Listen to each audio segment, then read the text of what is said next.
사도행전에 보니까 사도 바울이 끝나갈 무렵 이런 이야기를 합니다. 사도행전 20장 27절에 보니까 이는 내가 끊이지 않고 하나님 뜻을 다 여러분께 전하였습니다. 이 말씀을 보면서 이런 생각이 들었어요. 야, 성도들에게 목사라면은 누구든지 이처럼 하나님의 뜻을 다 전할 수 있어야 되지 않겠냐. 우리가 먼저 믿고 말씀을 배웠다면은 하나님 뜻을 온 땅에다가 전할 수 있는 그런 사람들, 그리고 또 내 식구들, 내 자녀들, 또 우리 교회 성도들에게 하나님 뜻을 전해야 되지 않겠나, 이런 생각을 가지게 됩니다. 그래서 가장 하나님이 생각했던 가장 중요한 것이 무엇일까? 하나님 예수님이 이 땅에 오셔서 많은 복음, 하늘나라 복음을 전하시면서 가장 중요했던 것이 무엇일까? 지난주도 우리가 다시 태어나야 된다, 다시 태어나야만 한다, 이런 제목으로 말씀을 나누었는데, 다시 태어나야 되는 가장 중요한 이유가 구원이라는 거예요. 구원. 근데 우리가 예수 믿는 사람들이 그 구원을 너무나 쉽게 생각하면서 너무나 값없이 받아들였기 때문에 또 값없이 생각하는 사람들이 너무나 많다는 것을 순간 깨달아서, 야, 이런 거구나. 하나님의 구원 계획은 너무나 치밀하고 너무나 계획적이고 너무나 정밀하게 만들었는데 우리는 그 구원의 계획을 우리는 어떻게 생각하고 있었을까? 그 구원의 계획은 너무나 쉽게 받았잖아요. 단지 예수 그리스도가 나를 위해서 십자가에서 피 흘리시고 죽으시고 묻히시고 또 부활하셨으니까 나도 그때 같이 십자가에 피 흘렸고 같이 묻혔고 같이 죽었고 같이 또 부활했다. 이거를 나를 위해서 했다. 이거를 믿기만 하면 구원을 받는다. 그것이 너무나 값없는 은혜잖아요. 어느 대가를 지불했는 것도 아니고 어떤 노력을 열심히 했는 것도 아니고 너무나 간단하게 받았던 거예요. 단지 나는 믿기만 하면 되는 거예요. 그런데 이것을 너무나 쉽게 생각하기 때문에 사람들이 또 잊어버리더라는 거예요. 그리고 그거를 너무나 시시하게 생각하더라는 거예요. 구원은 이 땅에서는 80년, 100년을 살아가면서 힘들고 어려가 수고하고 땀 흘려서 노력해서 먹고 살았는 것이 내가 진짜 열심히 살았구나. 그래서 나중에 내 이름을 남깁니다. 자, 왜 남겼습니까? 우리 인간은 근본 아담과 하와의 그 죄에서부터 태어났기 때문에 죄인이기 때문에 그 노동을 하지 않고 땀 흘리지 않고는 그 죄의 결과가 땀 흘리지 않고는 우리가 살 수가 없도록 만들어졌기 때문에 우리는 땀을 흘려야 되는 거예요. 땀을 흘리고 열심히 수고하고 노력해서 살아도 결국 마지막에는 예수 그리스도를 믿지 않으면 결국은 지옥의 불구덩이에 들어간다고 이야기합니다. 그런데 우리는 예수 그리스도를 믿기 때문에 또 영원하고 또 영존하는 이 땅의 육체의 그 고통과 그런 게 아니라 이제는 죄인의 삶이 아니라 의인의 삶으로서 예수 그리스도와 함께 왕노릇하면서 동등한 입지, 하나님과 예수 그리스도와 나와가 동등한 입지로 또 세상을 살아간다고 또 이야기를 하는 거예요. 그래서 우리를 하나님은 나를 왕 같은 존재라고 이야기하죠. 그래서 우리가 이거 보니까 야, 이런 거 이렇게 중요한데 우리가 너무나 소홀하지 않겠나 이러면서 우리가 쭉 이야기를 계속 시리즈 편으로 계속 이야기를 제가 하고 있는 거예요.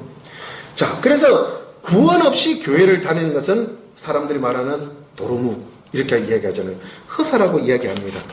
그래서 어떻게 해야지 구원이 유지되는가? 어떤 복이 있어서 등 구원이란 말 여러 가지 많이 있어요. 왜 구원이 필요한지, 어떻게 해서 구원받는지, 막 이렇게 나오잖아요.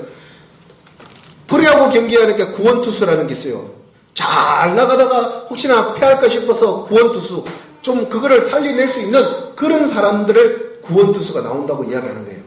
그래서 인간이 안고 있는 위기에서 구원의 투수가 오듯이 우리가 살면서 위험한 시기에서 구원의 투수가 오듯이 그래서 우리가 그 위험한 순간이 뭡니까? 죄로 인해서 얻게 되는 사망이라고 이야기해요.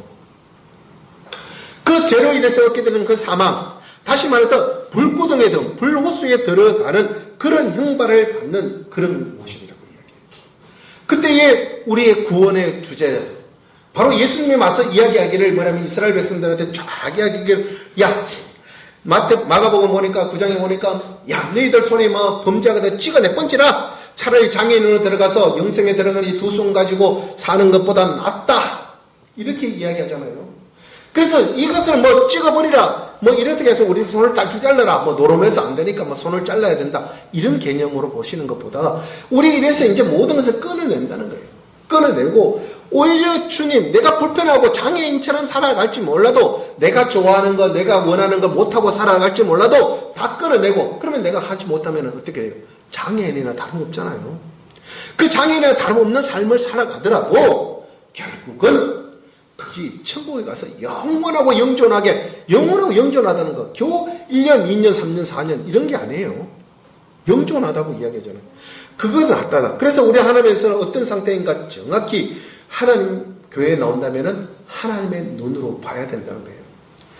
자, 우리 성현이가 태어났습니다. 이제 태어나서 지금 성장하는 과정에서 아직 돌은 안 지냈지만 이 아이가 할 때 거짓말 할 줄 알겠어요? 몰라요. 뜻도 몰라요. 그러나 이 사람이 항상 천진난만하게 보는 그대로 보고 그도 보는 대로 행동하고 보는 대로 따라갑니다. 그래서 부모가 이렇게 행동하면 이게 당연한 줄 알고 그것이 맞다고 생각하고 따라가는 거예요. 그러면 그게 얼마나 중요한 겁니까? 그래서 하나님의 모든 사람들이 그러나 이 성령을 통해서 봤을 때 하나님께서는 뭐랍니까? 야도 근본적으로 태어날 때는 다 죄인으로 태어났다. 정무대로 태어날 때 다 죄인으로 됐다. 그래서 로마서 3장에 보니까 모든 사람은 죄를 범하였으며 하나님의 영광에 이르지 못한다. 마귀의 아들, 딸이 되었다고 이야기하잖아요. 그래서 성경에 보니까 또 너희는 마귀에서 태어났으니 너희 아버지의 욕심대로 너희도 행하고 하느니라. 그는 처음부터 살인자요 진리가 그 속에 없으면 진리에서도 하지 못하고 거짓을 말할 때마다 제 것으로 말하니 이는 그가 거짓말쟁이요 거짓의 아비가 되었습니다. 이런 것처럼 우리가 근본적으로 죄인이라는 것, 근본적으로 마귀의 자손이라는 것, 이것을 우리가 위기의식을 가져야지만이 구원을 받을 수 있다는 걸 이야기하는 거예요. 다시 말해서 내가 구원투수가 필요한 거 적절하다고 못 느끼면은요, 인생의 결국은 패배예요. 맞잖아요. 9회 말 투아웃에 이제 결정적인 순간에 투수가 공을 던지려고 하는데 가만히 생각하니까 이 타자가 너무 잘 치는 것 같아요. 그래서 위기라는 순간을 맺고 진짜 잘할 수 있는 사람을 투수로 바꿨을 때에 승리할 수 있고 또 그 사람이 끌고 가서 또 실패할 수도 있고 여러 가지 있잖아요. 그런데 실제적으로 구원 투수를 선방에 내보냈을 때의 방법은 이길 확률이 더 높다는 거예요. 왜? 힘도 남아있고 모든 전략도 새로 짜가지고 왔을 거니까 그 한 사람이 철저한 분석을 해가지고 왔었기 때문에 다시 말해서 우리 인생에서 살아가면서 죄를 범하고 우리가 죄인인 것을 알고 우리가 절 줄 알고 위기의식을 느꼈을 때에 필요한 모든 방법이 내가 구원에 일하는 것을 몰랐다면 100% 넘어진다는 거예요. 구원이 있다는 걸 모른다면 100% 쓰러지고 마귀의 자속으로 평생을 살 수밖에 없다고 이야기하는 것입니다. 세상에서 말하는 위기, 다시 말하면 위기, 우리가 말하는 위기. 다시 말해서 어머니가 돌아가셨습니다. 또 내가 병이 걸렸습니다. 내가 교통사고를 나서 움직일 수 없습니다. 힘들어 있습니다. 또 좋아하는 사람과 헤어지는 경우도 있었습니다. 그리고 같이 있는 가정이 갈라지는 그런 경우도 없지 않아 있습니다. 자, 이거 우리 힘으로 도저히 해결할 수 없어요. 내가 뭐 막으려고 해도 할 수 없고 내가 병을 고치려고 노력해도 될 수 없고 내가 강제적으로 내 인권으로 뭔가 하려고 해도 그렇게 인력으로 이야기하는 거죠. 인력으로 내가 뭔가 하려고 해도 인력으로 되는 게 없었어요. 그런데 이것들보다 더 위험한 거, 인간이 해결할 수 전혀 없는 거, 결코 이것은 위기가 뭐냐면 바로 죄라는 거예요. 죄. 이 세상에 누구도 해결할 수 없었고 무엇으로도 해결되지 않는 그런 부분이에요. 사실 우리가 헤어지면 그냥 아이고 또 마음이 아프다가 또 새로운 사람을 만나면 또 해결할 수 있고 또 내가 아프면 아픈 대로 또 견치 나가서 방법이 있어요. 실제 여러 가지 방법이 있지만은 재난 문제를 해결할 수 있는 방법은 아무것도 없어요. 아무리 의학기술이 뛰어나다도 이것을 해결할 수 있는 방법은 없어요. 인간의 내부에서는 나오지 않다는 거예요. 그래서 모든 것이 어떻게 된다? 외부적인 요인. 바로 하나님을 통해서만 우리가 가능하다고 이야기하는 거예요. 이 죄의 문제를 해결하는 것을. 다시 말해서 오늘 제가 이야기하고 싶은 여러 가지 이야기를 하고 구원에 대한 이야기도 하고 여러 가지 이야기를 했지만은 결국은 문제는 모든 것을 이것을 설명하라고 이야기하는 거예요. 하나님이 주권이라는 거, 하나님의 모든 것을 관리한다는 거, 사람의 책임과 죄에 관련해서 모든 이야기를 내가 드리고 싶은 이야기라는 거예요. 그래서 바로 우리가 죄의 문제를 해결할 수 있어야 된다는 거예요. 그것이 바로 구원이라고 이야기하는 거예요. 자, 우주 만물이 우리가 생각하는 지구, 화성, 금성, 토성 이렇게 있고 우주가 생겨나기 전에 하늘에서는 어떤 일이 일어났어요? 우주가 생기기 전에, 지금부터 6,000년 전에 바로 하늘에서는 루시프와 천사들 3분의 1이 반란을 일으키기 시작했습니다. 그들이 타락했습니다. 셋째 하늘에서의 최후의 죄가 범해지기 시작했습니다. 그래서 하나님께서는 그들에게, 내가 만든 피조물이잖아요. 천군의 천상의 존재들. 그래서 그들에게 미움과 권능을 보여주기 위해서 주와 주 안에 있는 모든 것을 무에서 유로 창조해 주셨어요. 그래서 지구를 만드시고 그 지구의 해와 달을 만드시고 물을 만드시고 그 모든 것을 말씀으로 만드셨습니다. 창조하셨습니다. 그리고 인간을 어떻게 했다고요? 창조하셨습니다. 그 형상대로, 자기 형상대로. 앞으로 이런 일이 전혀 없을 거예요. 그러나 이제 전후무에서 그런 일을 하셨던 분이 하나님이십니다. 이제 앞으로 그런 일은 없을 거예요. 그리고 그것을 질투나게 하시는 그 사탄들이 그거를 질투를 내기 시작합니다. 그리고 사탄이 그 마귀가 아담과 이브를 공격하기 시작합니다. 그래서 하나님을 대적하게 만들어요. 교묘하게 다가와요. 찬성기 3장에 보니까 교묘하게 다가옵니다. 먹지 마라 카더나, 정령 죽는다 카더나. 결국은 보암직하고 먹음직해서 쏟고, 다시 말해서 그들이 죄를 들어오기 시작합니다. 다시 말해서 이제 하나님과 동등한 입장에서 같이 영원하고 영존하게 살 수 있는 그런 데서 딱 분리가 되면서 딱 끊어집니다. 그래서 이제 인간은 죄의 존재가 됩니다. 하나님이 다 알고 계셨을까요? 알고 계실까요? 이 아담과 하와를 만들었는데 이게 연약해가지고 마귀한테 또 넘어갈까 안 넘어갈까 다 알고 계셨다는 거예요. 근데 왜 만들었을까? 우리 나중에 오후 시간에 한번 시간 나면은 그 하나님 왜 그랬을까에 대한 이야기도 우리가 옛날에 나눈 적인데 다시 한번 나눠보겠습니다. 그리고 자신이 만드는 그 사람들이 멸망하는 것을 그대로 또 하나님은 볼 수 없다는 것을 알 수 있다는 거예요. 그래서 창세전에 미리 구원의 계획을 다 가지고 계시고, 하나님이 자신의 아들을 통해서 성육신하여서 그 아들을 통해서 모든 것을 용서하시고 그 모든 것을 돌아올 수 있도록 구원의 길을 열어놓으셨다는 거예요. 그래서 그는 하나님과 동등하신데 우리 인간의 모습으로 이 땅에 오셔서, 그래서 어린 양의 십자가로 죽으심으로 인해서 세상 죄를 다 제거하시게 되는 그런 예수 그리스도, 그것을 하나님이 다 가지고 계셨습니다. 다시 말해서 하나님의 논리를 오늘 잠시 설명드리면, 하나님의 논리는 전가의 원리라는 거예요. 전이 되는 논리라고 이야기해요. 그러면은 어떻게 한 사람이 한 번을 죽음으로 해서 온 인류의 죄를 제거할 수 있는가? 이것이 문제가 되잖아요. 한 사람이 죄를 지어서 가지고 대대손손 다대손손으로 다 짐승의 노릇하듯이 짐승이 그 대대로 내려오면서 그 사람들이 다 죄를 지으면서 사람들이 죽게 되었어요. 그래서 그 사람들이 어떻게 됩니까? 나중에는 짐승을 대신해서 자기 죄를 회개하고 내를 씻어내는 그런 일을 하게 됩니다. 그런데 어떻게 해서 한 사람이 모든 죄를 대신할 수 있는가? 그것이 바로 하나님의 정가의 원리라고 이야기하는 거예요. 아담과 하와가 죄를 범함으로 인해서 그것이 첫째 사람 아담과 하와를 통해서 우리 죄가 전가가 되듯이 한 사람밖에 없었어요. 두 명밖에 없었어요. 한 사람. 하나님이 창조하신 그 한 분과 또 새로 만든 아담과 하와, 그 두 사람을 통해서 우리 죄가 정리가 되기 시작합니다. 그대로 늘어오는 거예요. 그래서 아담의 둘째 사람인 바로 누군가 하면 예수 그리스도라는 거예요. 그래 돼서 그의 전가돼서 그 모든 것들을 그의 원리로 통해서 모든 것을 해결하는 그런 문제를 하나님 해결 방법으로 계획하고 계셨다는 거예요. 그래서 첫째 사람 아담과 하와가 하나님을 대적해서 죄를 짓게 되었습니다. 그리고 하나님의 이후 태어난 아담과 후손 아담의 대동에서 죄를 지어서 쫓겨나게 되었는 것을 우리가 1차 전가라고 이야기합니다. 그래서 이후에 태어난 모든 사람들은 어떻게 합니까? 창세기 5장에 보니까 누구의 형상을 지었다? 아담과 하와의 모습으로 형상을 지니고 태어났다고 이야기하는 거예요. 창세기 5장에 보니까. 그래서 그 형상의 죄성을 가지고 있고 죽는 것을 이제는 정령 죽여라, 우리 육체가 죽게 된다는 거예요. 영혼도 죽게 되는 거예요. 그래서 아담과 이후의 모든 사람을 죄성을 가진 채 마귀의 나라에서 마귀의 자녀들로 태어나기 시작합니다.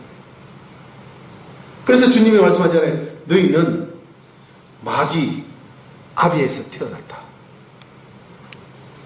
그 죄가 바로 하나님과 나를 분리시켜 딱 선을 딱 떠났어요. 이제 막혀져 있어요. 이제 갈 수가 없어요. 옛날에는 아담과 하와가 죄가 없을 때는 어떻게 했으면 하나님과 대화도 하고 이야기도 하고 마음껏 하고 자기들은 죽는 것 생각도 못하고 먹고 싶은 거 먹고 편하게 잘 살았잖아요. 그런데 이제는 죄를 범하면서 숨고 두려움에 대해서 딱 갈라냈습니다. 그 후 4000년이 지났습니다. 창세기 3장 15절 말씀에 보니까 사람의 몸을 입고 예수 그리스도가 이 땅에 오셨습니다. 죄를 제거하기 위해서 어린 양의 몸으로 하나님의 어린 양이 되어셔서 이까졌습니다. 그래서 그분이 갈보리에서 십자가에서 피 흘리시고 고난받으시고 죽게 되었습니다. 그 죄가를 치르게 되었습니다.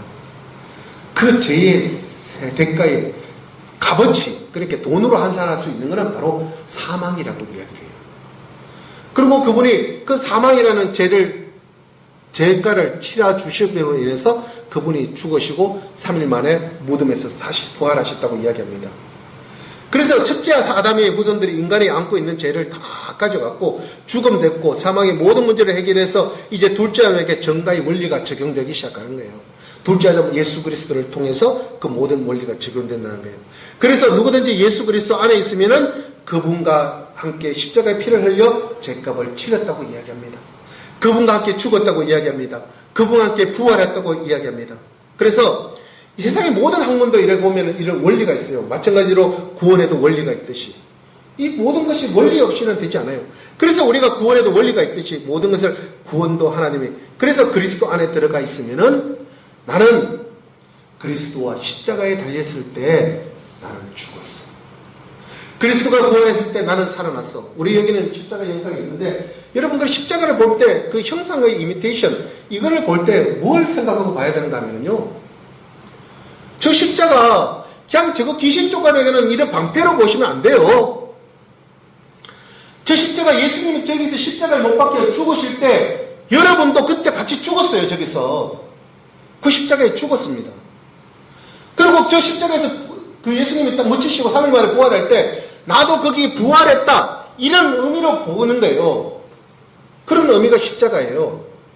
근데 단지 십자가가 뭐 귀신을 쫓아내고 뭔가 피가 묻었기 때문에 이걸 통해서 뭔가 뭐 드라큘라를 없애치우고 이런 종류로 생각하시면 안 돼요. 어떤 부적 같은 그런 존재가 아니에요. 십자가를 볼 때마다 봤다. 주님, 내가 내 자신은 없잖아요. 이제 내가 사는 것은 내가 사는 것이 아니고 그리스도와 함께 사는 것입니다.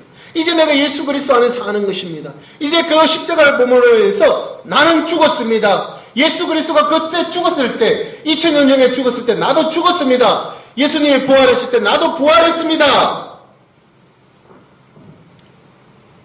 다시 말해서 갈라디아서 2장 20절 내가 그리스도와 함께 십자가에 못 박혔나니 그런즉 이제 내가 사는 것은 오직 내 안에 그리스도께서 사는 것이라. 내가 육체 가운데 사는 것은 나를 사랑하사 나를 위하여 자기 자신을 버리신 하나님 아들을 믿는 믿음 안에서 사는 것이라. 바로 이 말이에요. 그 하나님은 과연 무엇일까요? 우리는 어떻게 잘못하면요, 예수 그리스도 이분은 우리 인간과 똑같기 때문에 하나의 성인 군자다. 뭐 무슬람에서 이야기하듯이 그냥 성인 군자 중에 한 명이다. 똑같은 사람이다. 그러니까 우리의 생각과 착각과 종교라는 생각을 가지게 되면 어떻게 하는가 하면 오늘 교회 나와서 헌금 많이 하고 오늘 교회에서 목사님 말씀 잘 듣고 오늘 교회 나서 뭘 열심히 하고 또 건축하라니까 건축 헌금하고 전도하라니까 전도하고 사람들고 오고 11조 많이 하고 어떻게 하면은 기도 많이 하고 이렇게 하면 성경 많이 읽고 이렇게 하면은 그분에게 갈 수 있다고 착각하는 것이 가장 많은 우리 믿는 사람들이라는 사람들의 착각이라는 거예요. 자, 우리는 생각해요. 그런 개념, 고정관념을 다 버리세요. 어떤 행위의 모든 것을 다 버려보시고 그분은 오직 완전히 다른 창조자라는 분이라는 것을 기억하셔야 돼요. 하나님은 너무나 거룩하시고 의로우신 분이고 그 긍휼을 베풀어 주시는 분이고 그 하나님은 끝없는 사랑을 가지신 그런 분이다. 오직 그분의 가장 기본 본품성은 바로 거룩이다. 거룩하신 분이다. 이것을 우리가 기억해야 돼요. 그리고 그분은 너무나 거룩하시기 때문에 다시 말해서 죄를 얼마나 미워한다. 죄를 멸시한다. 그래서 그분은 죄의 형벌을 반드시 주시는 분이다. 여러분, 하나님 앞에 가까이 가려고 하면은 반드시 그가 요구하시는 것이 있다. 바로 그것은 의가 있어야 한다고 이야기합니다. 사람들이 만드는 종교, 사람들이 만드는 철학, 사람들이 만드는 어떤 질서, 사람들이 만드는 어떤 법, 이거 가지고 거룩하신 하나님의 만족을 1%도 못 시킨다는 거예요. 0.001%도 만족 못 시킨다는 거예요.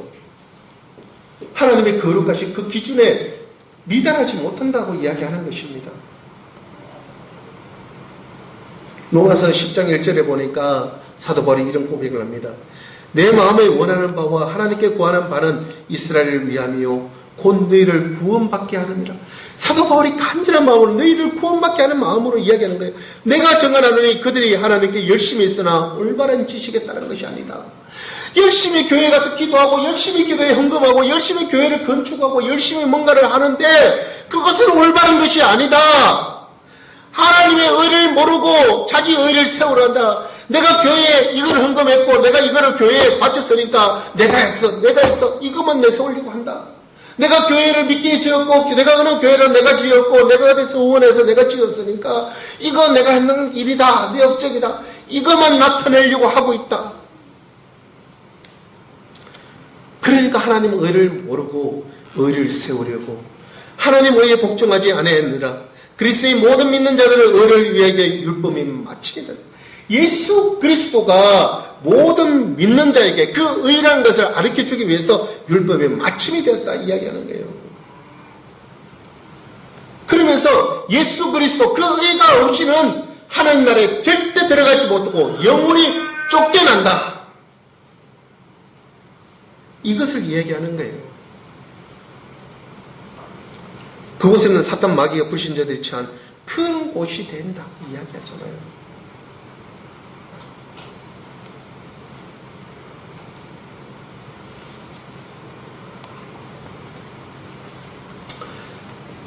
하나님 나라에 부정한 자, 하나님 나라에 합당치 못한 자, 딸의 출에서 영원히 추방한다. 불못에 던진다고 이야기하잖아요. 성경에 수없이 이야기합니다.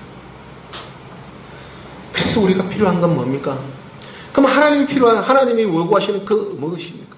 바로 하나님의 의라는 거 이야기해요. 하나님이 요구하시는 의가 있다고 이야기해요.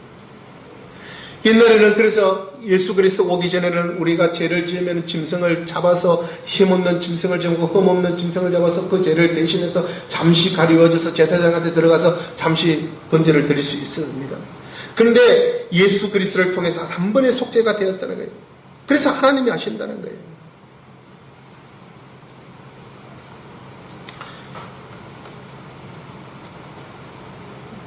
죄로 말미암아 자기 아들을 죄 있는 육신의 모양으로 보내서 육신의 죄를 정하사 육신을 따르지 않고 그 영을 따라 행하는 우리 모든 율법의 요구가 이루어지게 하려 합니다.